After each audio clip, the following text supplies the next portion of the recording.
Sveiki, su jumis Rima Vaicekauskienė, linkėjimai iš Gran Canarijos. Ir šiandien aš noriu trumpai apie svajones.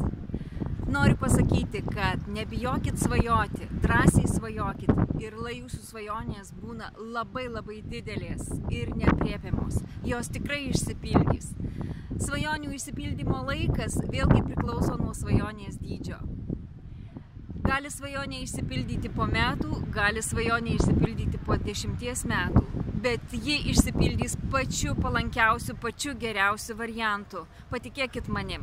Kažkada aš svajojau gyventi šiltuose kraštuose, žiemas praleisti šiltuose kraštuose ir ta svajonė man atsirado, kai aplankiau Malaiziją. Tačiau laikui bėgant teko keliauti, aplankiau kitas salas ir paskui kilo idėja tiesiog, kad man reiktų pačiai pasirinkti, kurioj saloj gyventi, kuriam krašte gyventi. Na ir ta svajonė, kaip pasakyti, tobulėjo ir šiandien dienai aš esu Gran Canarijoje ir manau, kad tai pats geriausias svajonės išsipildymas, apie kokį aš tik tais galėjau svajoti. Tai noriu pasakyti, kad svajokit drąsiai ir aišku, ta mano svajonė išsipildė po 10 metų.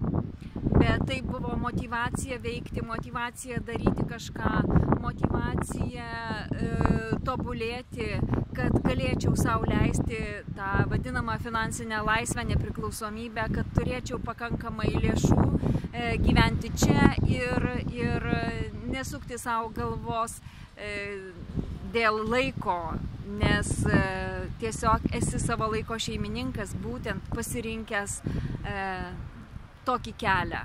Linkiu visiems sėkmės, būkit motyvuoti, turėkit savo svajones ir siekit jų, nesvarbu, kokio dydžio jos bebūtų. Drąsiai svajokit, eikit link savo svajonių ir jūsų svajonė turi būti jūsų motyvacija kasdieniniams veiksmams, kasdieniniams darbams.